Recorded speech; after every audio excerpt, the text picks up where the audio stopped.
Hi friends, എല്ലാവർക്കും മീരാസ് വ്ലോഗിലേക്ക് സ്വാഗതം. ഇന്ന് പത്രത്തിൽ കണ്ട ഒരു വാർത്തയെ കുറിച്ചിട്ടാണ് ഞാൻ പറയുന്നത്. പണ്ടത്തെ കാലമല്ല മിസ്റ്റർ. കല്യാണം കഴിക്കുന്നത് വീട്ടിലെ ജോലിക്കാരിയാക്കാനല്ല, എല്ലാ ജോലിയും രണ്ടുപേരും പങ്കിട്ടെടുക്കണം. ഇത് സുപ്രീം കോടതി വിധിയാണ്. അത് കണ്ടപ്പോൾ എനിക്ക് ആ വാർത്ത കണ്ടപ്പോൾ ഭയങ്കര സന്തോഷം തോന്നി. അപ്പം അതിനെക്കുറിച്ച് നിങ്ങളോട് കുറച്ച് കാര്യങ്ങൾ പറയണമെന്ന് തോന്നി എന്ന് വിചാരിച്ചിട്ടാണ് ഈ വീഡിയോ ചെയ്യുന്നത്. ശരിക്കും ഒരു കുടുംബത്തില് ഒരു ഭർത്താവ് ഇത് മനസ്സിലാക്കേണ്ടത് കോടതി പറഞ്ഞിട്ട് വേണം. ഇതിപ്പം ഇങ്ങനത്തെ ഒരു റയർ കേസായതുകൊണ്ട് കോടതി വിധി വന്നു. ഇത് എത്രയോ സ്ത്രീകള് വീട്ടില് പഠിച്ചിട്ടും ഒരു ജോലിക്ക് പോകാൻ പറ്റാതെ ഇതുപോലെ അടുക്കളയിലും വീട്ടിലും തളയ്ക്കപ്പെട്ട എത്രയോ സ്ത്രീകൾക്ക് ഈ ഒരു വാർത്ത ഭയങ്കര ആശ്വാസമാണ്. കാരണം അവരെല്ലാവരും പഠിച്ചു കഴിയുമ്പോൾ ഒന്ന് പഠിച്ച് പാതിയാകുന്ന സമയത്ത് തന്നെ ഒരു കല്യാണം വരുമ്പോൾ തുടർന്ന് പഠിപ്പിക്കുക എന്ന് പറഞ്ഞ് കല്യാണം കഴിക്കുന്നവരുണ്ട്. പക്ഷെ ഒരു കൊല്ലം ആകുമ്പോഴത്തേക്കും കുഞ്ഞുങ്ങളൊക്കെ ആകുമ്പോൾ പിന്നെ സാഹചര്യം പഠിക്കാൻ പറ്റില്ല. അങ്ങനെയാകുമ്പോൾ അവരങ്ങനെ അത് ഒതുങ്ങിക്കൂടും. പിന്നെ മക്കളുടെ കാര്യം അങ്ങനെയൊക്കെ ആയിട്ട് അങ്ങനെ പോകും. പിന്നെ കുറച്ച് പേര് പഠിച്ചു കഴിഞ്ഞതും കല്യാണം കഴിക്കും. കല്യാണം കഴിഞ്ഞാലും ജോലിക്ക് അയക്കാന്ന് പറയും. പക്ഷെ അതുപോലെ തന്നെ ഇങ്ങനെ ഒരു കൊല്ലം ആകുമ്പോഴത്തേക്കും കുഞ്ഞുങ്ങളൊക്കെ ആകുമ്പോൾ അല്ലെങ്കിൽ ജോലിക്ക് പോയി തുടങ്ങി കുഞ്ഞുങ്ങളൊക്കെ ആയി കഴിയുമ്പോൾ പിന്നെ പറ്റാതെയാവും. കാരണം സ്ത്രീകൾക്ക് അങ്ങനെയാണല്ലോ. അപ്പോൾ പറ്റാതെയാവുമ്പം ആ ജോലി അവിടെ നിൽക്കും. പിന്നെ മക്കളുടെ കാര്യങ്ങളായി അടിക്കടി 2-3 കുട്ടികളൊക്കെ ആയി കഴിഞ്ഞ് പിന്നെ ജോലി അവർക്ക് സ്കൂളിൽ പോയി കഴിയുന്നത് വരെ സ്കൂളിൽ പോയി തുടങ്ങുന്നവരെ ഇതുപോലെ ജോലിക്കൊന്നും പോകാൻ പറ്റാതെയാവും. പിന്നെ സമയമില്ല, ഇതിനെക്കുറിച്ചൊന്നും ചിന്തിക്കാൻ സമയമില്ലാത്തതാണ് സ്ത്രീകളുടെ ഏറ്റവും വലിയ കാര്യം.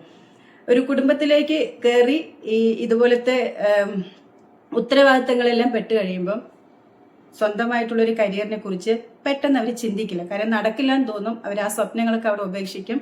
പിന്നെ ഒഴുക്കിനോ ഒപ്പം തന്നെ അവരങ്ങ് ഒഴുകിപ്പോകും. പിന്നെ ഇതൊക്കെ റീതിങ്ക് ചെയ്യുന്നത് മക്കളൊക്കെ സ്കൂളിൽ പോകുന്ന സമയത്താണ്. അയ്യോ, ഞാൻ ഇത്രയും പഠിച്ചിട്ട് എന്തൊക്കെ സ്വപ്നങ്ങളായിരുന്നു, ഞാൻ അങ്ങനെ പോകണം, ഇങ്ങനെ ജോലി ചെയ്യണം, ഇതുപോലെ വീട്ടുകാരെ ഒന്ന് ഹെൽപ്പ് ചെയ്യണം, അങ്ങനെയൊക്കെ പലതരം അല്ലെങ്കിൽ ആ മേഖലയിൽ തിളങ്ങണം എന്നൊക്കെ വിചാരിച്ച് പഠിച്ചിട്ട് ഒന്നും പറ്റിയില്ലല്ലോ എന്ന് വിചാരിക്കുമ്പോഴാണ് പിന്നീട് ജോലിക്ക് നമ്മൾ ട്രൈ ചെയ്യുമ്പോഴത്തേക്കും നമ്മൾ മനസ്സിലാക്കിയതും പഠിച്ചൊക്കെ കുറേ ഗ്യാപ്പ് വിടുമ്പോൾ കുറേ മാറ്റം വരും. ഇതൊക്കെയാണ് അധികം സ്ത്രീകളിൽ സംഭവിക്കുന്നത്. എന്നാലും ജോലി നേടി എടുക്കുന്നവരൊക്കെ ഉണ്ട്. അപ്പം നമുക്കൊരു നിരാശ തോന്നുന്നത് നമ്മൾ എന്തൊക്കെയോ ആഗ്രഹിക്കണം എന്ന് വിചാരിച്ചിട്ടാണ് പഠിക്കുന്നതും എല്ലാം ആവുന്നതും. പക്ഷെ നമ്മൾ എത്തിപ്പെടുന്നത് എന്താണ്, വന്ന് കയറിയെടുത്ത് ഭർത്താവിൻ്റെയും മക്കളുടെയും ആ വീട്ടിലും ഇനി അച്ഛനും അമ്മയും ഉണ്ടെങ്കിൽ അങ്ങനെ. പണ്ട് കാലത്താണ് പശു എന്താ പറയുക കൃഷി എന്നൊക്കെ പറഞ്ഞിട്ട് ആ ഒരു ജോലിയും കൂടി. ഇപ്പം പിന്നെ കുറേയേറെ അതൊന്നും ഇല്ലാത്തത് കൊണ്ട് അധികം വീടും സ്ഥലമൊക്കെ കുറച്ചേ ഉള്ളത് കൊണ്ട് അത്രയും ചെയ്താൽ മതി. എന്നാലും അതെല്ലാം ആയിട്ട് ശരിക്കും പറഞ്ഞൊരു വീട്ടു ജോലിക്കാരിയുടെ കാറ്റഗറിയിലേക്കാണ് മിക്ക സ്ത്രീകളും ആകുന്നത്. നമ്മുടെയൊക്കെ കുടുംബങ്ങളിൽ നോക്കിക്കഴിഞ്ഞാൽ അറിയാൻ പറ്റും. എല്ലാവരും നേഴ്സിംഗ് കഴിഞ്ഞ് എത്രയോ പേരുണ്ട് അതുപോലെ ജോലിക്ക് പോകാൻ പറ്റാതെ കുഞ്ഞുങ്ങളൊക്കെ ആയി കഴിയുമ്പോൾ അവരുടെ ലൈഫ് അങ്ങനെ. എഞ്ചിനീയറിംഗ് കഴിഞ്ഞ് എത്രയോ പേരുണ്ട് അല്ലെ, ലേഡീസ് എത്ര പേര് എഞ്ചിനീയറിംഗ് കഴിഞ്ഞിട്ടുണ്ട്. പക്ഷെ അവർക്കെല്ലാം ജോലി ചെയ്യാൻ പറ്റാത്ത കുറേ പേരുണ്ട്. അതുപോലെ കുറേ ഡിഗ്രി കഴിഞ്ഞവർ ഒരുപാട് പേരുണ്ട് അല്ലേ. ഇപ്പം നോക്കിക്കഴിഞ്ഞാൽ കൂടുതലും ഡിഗ്രി കഴിഞ്ഞ പേരുണ്ട്. പക്ഷെ എത്ര പേര് അങ്ങനെ ജോലിക്ക് പോകുന്നുണ്ട് ഇതുപോലെ അടുക്കള പണിയിൽ തന്നെയല്ലേ. അപ്പം ഞാൻ പറഞ്ഞു വന്നത്, നമ്മൾ ഇപ്പോൾ ഒരു ഭർത്താവ് ഇതൊരു കോടതി പറഞ്ഞിട്ട് വേണോ മനസ്സിലാക്കേണ്ടത്. സാധാരണ കുടുംബം എന്ന് പറയുമ്പോഴെന്താ, കൂടുമ്പോൾ ഇമ്പമുള്ളതാണ് കുടുംബം അല്ലേ.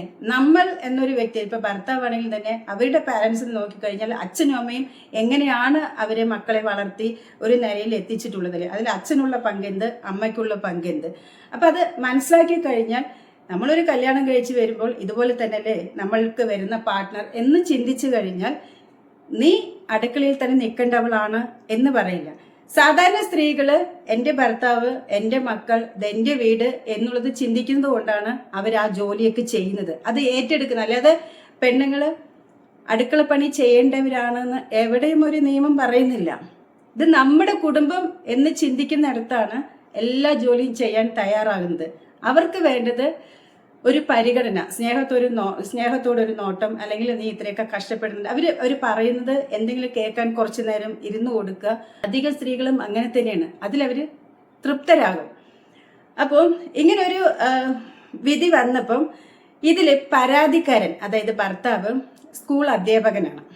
നോക്കണേ, സ്കൂളിൽ മാതൃകയാകേണ്ട, കുട്ടികൾക്ക് വളർന്നു വരുന്ന തലമുറയ്ക്ക് മാതൃകയാകേണ്ട ഒരു അധ്യാപകനാണ് ഭാര്യ അടുക്കളപ്പണി ചെയ്യുന്നില്ല എന്ന് പറഞ്ഞിട്ട് പരാതിപ്പെട്ടിട്ടുള്ളത്. അപ്പോൾ ഭാര്യ കോളേജ് അധ്യാപികയാണ്. അപ്പോൾ ഇവരെക്കാൾ ഒരു ഗ്രേഡ് മുന്നിൽ അല്ലേ. വളർന്നു വരുന്ന തലമുറയെ എങ്ങനെയാണ് വളർത്തിയെടുക്കേണ്ടത്, ഒരു അധ്യാപകൻ എങ്ങനെയാണ് അവിടെ കുട്ടികളിലേക്ക് ഇൻഫ്ലുവൻസ് ആകേണ്ടത്, അല്ലെങ്കിൽ എങ്ങനെയാണ് അവരെ ഈ സമൂഹത്തിലേക്ക് വാർത്തെടുക്കേണ്ടത്, അങ്ങനെയുള്ള ഒരു അധ്യാപകനാണ് കല്യാണം കഴിഞ്ഞു ഒരാഴ്ച കഴിഞ്ഞു ഭാര്യ വീട്ടിലത്തെ പണിയെടുക്കുന്നില്ല എന്ന് പറഞ്ഞിട്ട് കംപ്ലൈൻറ്റ് കൊടുത്തിട്ടുള്ളത്, വിവാഹമോചനത്തിന് കേസ് കൊടുത്തത്. അപ്പോൾ കുട്ടികൾക്ക് അല്ലെങ്കിൽ ഈ സൊസൈറ്റിക്ക് എന്ത് മെസ്സേജാണ് അത് കൊടുക്കുന്നത്? അപ്പം ഭർത്താവ് ജോലി ചെയ്യുന്ന പോലെ തന്നെ ഒരു വരുമാനം കൊണ്ടുവരുന്ന പോലെ തന്നെ ഭാര്യയും കൊണ്ടുവരുന്നുണ്ടല്ലോ. അപ്പോൾ വീട്ടു ജോലിയും ഒരാൾ മാത്രം ജോലി ചെയ്യുക, അതുപോലെ മറ്റുള്ളവർ ജോലി ചെയ്തു വന്നു ക്ഷീണമാണ്, വെളിയിലെ ജോലിക്ക് മെൻ്റലി കുറേ സ്ട്രെസ് ഉണ്ട്, അതെല്ലാം ശരി തന്നെയാണ്. വീട്ടു ജോലിക്ക് ഫിസിക്കലി മെൻ്റലിയും കൂടെ സ്ട്രെസ് ഉണ്ട്, അപ്പം അത് മനസ്സിലാക്കുന്നില്ല. അതുപോലെ വെളിയിൽ ജോലി ചെയ്ത് കഴിഞ്ഞ് വന്ന ഭാര്യ വീട്ടിലെല്ലാ ജോലിയും ചെയ്യണം എന്നുള്ളത് ചെയ്യും. പക്ഷെ നീ തന്നെ ചെയ്യണം എന്ന് പറയുന്നിടത്താണ് ഈ പ്രശ്നങ്ങളൊക്കെ വരുന്നത്. ആണെന്ന് പറയുന്നതിൽ ആരൊക്കെയാ ഉള്ളത്? മക്കൾ, സഹോദരങ്ങൾ, ഭർത്താവ്, അതുപോലെ അച്ഛൻ, അപ്പൂപ്പൻ, അല്ലേ? ഇതാണ് ആണുങ്ങൾ. ഇതെല്ലാം നമ്മളുടെ ബന്ധങ്ങൾ തന്നെയാണ്. പെണ്ണെന്ന് പറഞ്ഞാലും ഇതിൽ തന്നെ മക്കള്, അതുപോലെ സഹോദരിമാര്, ഭാര്യ, അമ്മ, അമ്മൂമ്മ, ഇതൊക്കെയാണ് പെണ്ണ്. നമ്മുടെ കുടുംബത്തിൽ തന്നെ നമ്മുടെ അമ്മ, അച്ഛൻ, അത് കഴിഞ്ഞ് നമ്മുടെ അപ്പൂപ്പൻ, അമ്മൂമ്മ, അവരൊക്കെ എങ്ങനെയാണ് കുടുംബം നിലനിർത്തി വരുന്നത്, ഇതൊക്കെ നമ്മൾ കണ്ടു വളർന്നവര്. നമ്മൾക്ക് വരുന്ന ഒരു പാർട്ട്ണർ നീ ഈ ജോലി ചെയ്യണം എന്ന് ഇത്രയും കാലഘട്ടം മാറി എഡ്യൂക്കേഷനൊക്കെ ആയിട്ടും ഇത്രയും വിദ്യാഭ്യാസം ഉള്ളവരിലാണ് ഇങ്ങനെ വരുന്നതെന്ന് കാണുമ്പോൾ നമുക്കതെന്തോ അത്ര ദഹിക്കുന്നില്ല, അല്ലേ? ശരിക്കും പറഞ്ഞാൽ വിദ്യാഭ്യാസം കൊണ്ട് നമ്മൾ ഒരുപാട് മാറേണ്ടതുണ്ട്. പക്ഷെ ഒരാളെ ഇങ്ങനെ നീ ഈ ജോലി ചെയ്യണം, അല്ലെങ്കിൽ ഒരു അടിമയെ പോലെ നീ ഇതാണ് എന്ന് പറയുന്നിടത്താണ് വിദ്യാഭ്യാസം ഉണ്ടായിട്ട് മാത്രം കാര്യമില്ല, കുറച്ച് വകതിരിവും കൂടി വേണം എന്നുള്ളത് നമ്മൾ ചിന്തിക്കുന്നത്.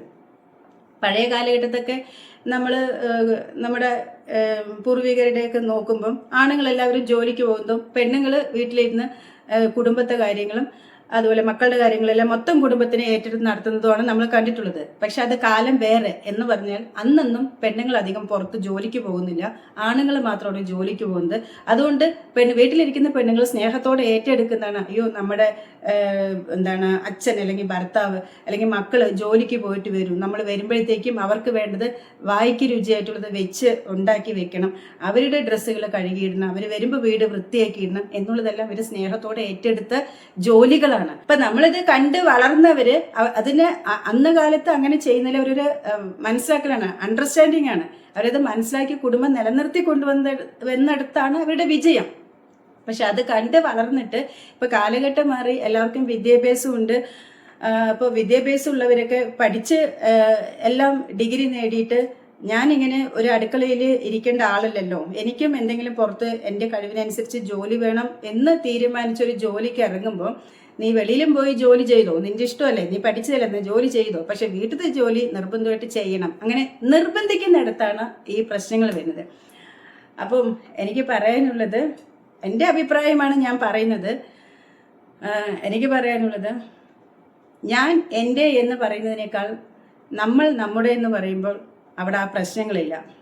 നമ്മുടെ കുടുംബം, നമ്മുടെ മക്കൾ, നമ്മുടെ വീട്, രണ്ടുപേരും വിദ്യാഭ്യാസമുണ്ട്, രണ്ടുപേരും വെളിയിൽ പോയി ജോലി ചെയ്യുന്നു, രണ്ടുപേർക്കും വരുമാനമുണ്ട്. അതുപോലെ തന്നെ വീട്ടിൽ ജോലി എന്ന് പറഞ്ഞാൽ അത്ര എളുപ്പമുള്ള ജോലിയൊന്നും അല്ല, നല്ല ഒരു ടാസ്ക് തന്നെയാണ്. വീട്ടിൽ പൊതുവേ പറയുന്നൊരു കാര്യമുണ്ട്, വീട്ടിൽ വെറുതെ ഇരിക്കുകയല്ലേ, വീട്ടിലെന്താണ് ഇപ്പോൾ ഒരു നേരം ചോറും കറിയും വെച്ചാൽ മതി, പിന്നെ രാവിലെ ഒന്ന് അടിച്ചു വാരി തറ തുടച്ച് കഴിഞ്ഞാൽ കഴിഞ്ഞു, പിന്നെ വല്ലപ്പോഴും അല്ലേ ഉള്ളൂ അലക്കല്, അല്ലെങ്കിൽ അലക്കണമെന്നാണെങ്കിൽ ഇപ്പം മെഷീനാണല്ലോ, അങ്ങനെയൊക്കെ പറയുന്ന കുറേ പേരുണ്ട്.